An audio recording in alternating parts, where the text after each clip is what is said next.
आज का हम लोगों का वीडियो जो होने वाला है वो होने वाला है जूरिस्प्रूडेंस पे। ठीक है, तो इमेजिन कीजिए जूरिस्प्रूडेंस का क्लास जो है, आज का लेक्चर स्टार्ट करने से पहले हम आपके लिए एक क्वेश्चंस को एराइज करते हैं। ठीक है, जिससे कि आपको समझ में आएगा बाद में कि जूरिस्प्रूडेंस क्या होता है। ठीक है, तो देखिए जूरिस्प्रूडेंस के बारे में हम लोग बात करें इससे पहले का जो ये क्वेश्चन है, आप लोग इस पर ध्यान दीजिएगा कि इमेजिन कीजिए कि कोई एक ऐसा केस है। ठीक है, कोई सोसाइटी में एक ऐसा केस फॉर्म होता है, कुछ ऐसा कन्फ्लिक्ट हो जाता है जिस पे कि कोई लॉ एग्जिस्ट नहीं करता है, जो कि ऑलरेडी लॉ जो बना हुआ है, लेजिस्लेशन और भी जो सोर्सेज ऑफ लॉ है उससे जो लॉ बना हुआ है ऑलरेडी, वो कहीं नहीं मिलता है उस चीज़ में कि हाँ इस चीज़ का निवारण किस तरीके से किया जाए उस कॉन्फ्लिक्ट का।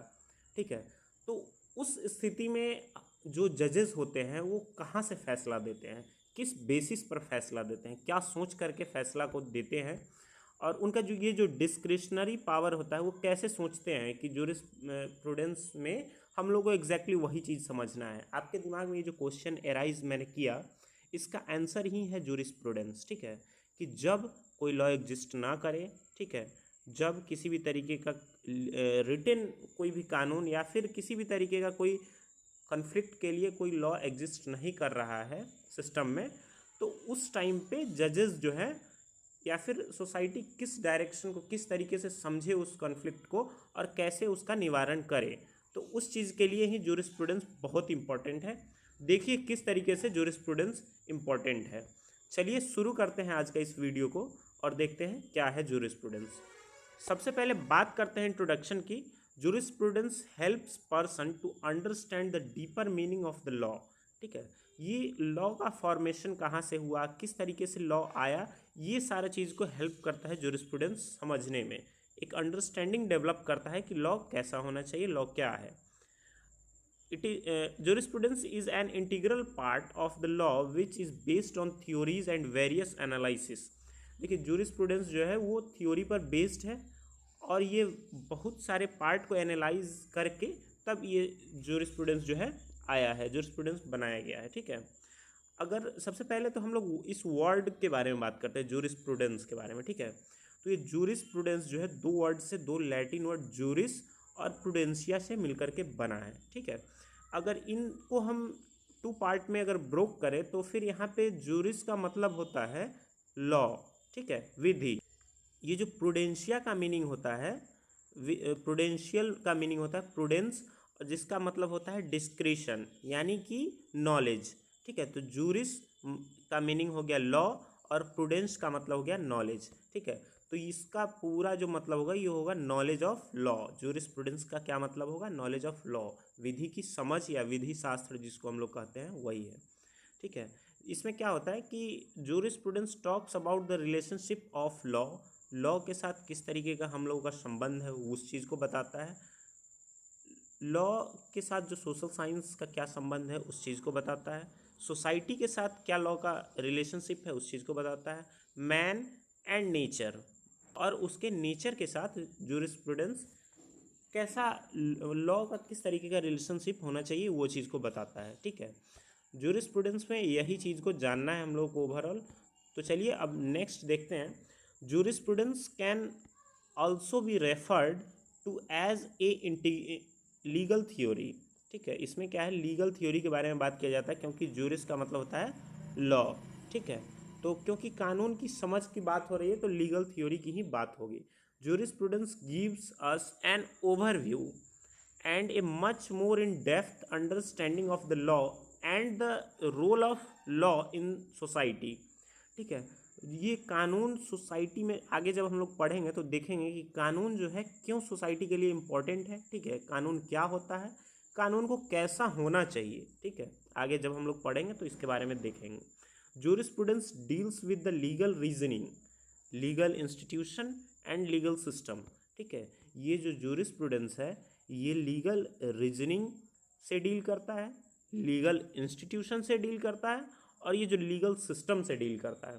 आप क्या समझे, जैसे देखिए लीगल रीजनिंग, यहाँ पे क्या है, jurisprudence is not limited. Jurisprudence एक फिक्स्ड नहीं है कि इतना ही है, रिटन नहीं है कि इतना ही है।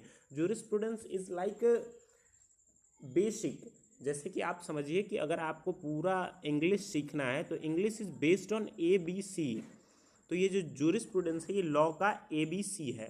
इस चीज़ को अगर आप समझ जाते हैं तो फिर आपको लॉ को समझने में बहुत आसानी मिलेगा। जूरिस्प्रूडेंस ऐसा बेसिक चीज़ है कि जहाँ पे जिस चीज़ को अगर हम लोगों को लॉ को फॉर्म करना है, अगर हम लोगों को कहीं पे डिसीजन देना है, तो इसके बेसिस पर हम लोग किसी को डिसीजन दे सकते हैं। अगर जूरिस्प्रूडेंस का बेसिक अंडरस्टैंडिंग आपके पास है तो आप उस चीज़ को समझ सकते हैं कि ये सही है और ये गलत है, ठीक है। विधि के तौर पे विधि रूप में ये चीज़ गलत है और ये चीज़ सही है। तो चलिए हम लोग अब यूनिट्स को देख लेते हैं कि जूरिस्प्रूडेंस में हम लोग को क्या क्या पढ़ना है। सबसे पहला जो यूनिट है उसमें हम लोग को पहले चैप्टर में पढ़ना क्या है, जूरिस्प्रूडेंस विथ भारतीय एंड वेस्टर्न पर्सपेक्टिव, ठीक है। जिसमें हम लोग पढ़ेंगे origin and nature of jurisprudence, need and scope of jurisprudence और legal system in ancient India and its comparison with other major legal system of the world, ठीक है।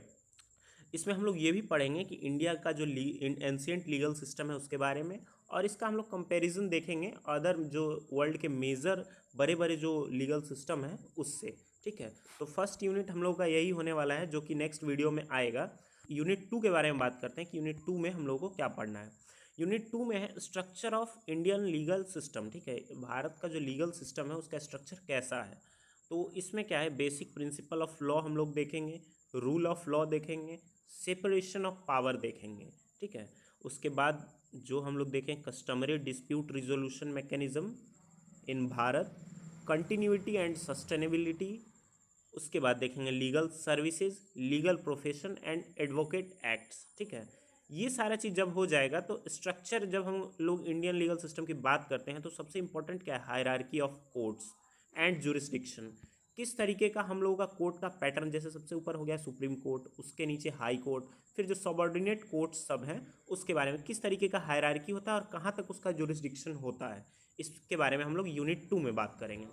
तो चलिए अब नेक्स्ट देखते हैं कि क्या हम लोगों को पढ़ना है नेक्स्ट चैप्टर में, ठीक है। यूनिट 3 में हम लोग क्या पढ़ेंगे कि सोर्सेज ऑफ लॉ, लॉ कहाँ से आया है, ठीक है। ये यहाँ पे ऐसे लिखा हुआ है लेकिन और भी अच्छे से इसको वहाँ पे डिस्कस करेंगे जो इसका वीडियो होगा यूनिट 3 का, उसमें sources of law, morality, custom, legislation, precedents, ये सारा चीज़ हम लोग देखेंगे किस तरीके से लॉ का सोर्सेज है। तो यूनिट 4 की हम लोग बात करें तो यूनिट 4 में हम लोगों को देखना है कॉन्सेप्ट ऑफ नेचुरल लॉ, ठीक है। नेचुरल लॉ का कॉन्सेप्ट देखना बहुत ही जरूरी है जूरिस्प्रूडेंस में। और भारतीय पर्सपेक्टिव, रीति और धर्म, भारत का क्या जो पर्सपेक्टिव था जो हम लोगों ने कस्टम से लिया है कि रीति और धर्म क्या है उसके हिसाब से, उसी वीडियो में हम लोग देखेंगे वेस्टर्न पर्सपेक्टिव, जिसमें कि थॉमस एक्विनास, अगस्टे कॉमेट, ये सारा जो वेस्टर्न पर्सपेक्टिव है, और भी बहुत सारे जो फिलोसोफर हैं या फिर जुडिशियल एक्सपर्ट्स हैं उनके हम लोग उनके व्यू को देखेंगे इस वीडियो में, यूनिट 4 का जो वीडियो होगा, ठीक। तो चलिए अब देखते हैं कि यूनिट 5 में हम लोगों को क्या पढ़ना है। यूनिट 5 में हम लोगों को पढ़ना है एनालिटिकल पॉजिटिविज्म। इसमें क्या है, Chanakya concept of state and law, ये वेरी वेरी इंपॉर्टेंट है। Austinian concept of law, HL Hart के कॉन्सेप्ट ऑफ लॉ के बारे में देखेंगे, ठीक है। तो यूनिट 5 जो है कुछ इस तरीके का होने वाला है। यूनिट 6 की बात करें तो यूनिट 6 में हम लोगों को पढ़ना है historical and sociological school of thought. इसमें स्कूल ऑफ जूरिस्प्रूडेंस के बारे में हम लोग देखेंगे।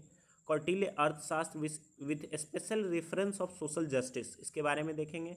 कौटिल्य का जो अर्थशास्त्र है वो पॉलिटिकल एक बुक है जो कि राजनीतिक शास्त्र, राजनीति के बारे में बात करता है, और उसमें अर्थशास्त्र ये जो है कौटिल्य का बुक है, उस पर हम लोग यूनिट 6 वाले लेक्चर में डिस्कस करेंगे। Karl von Savigny Volksgeist theory जो है उसको बात करेंगे।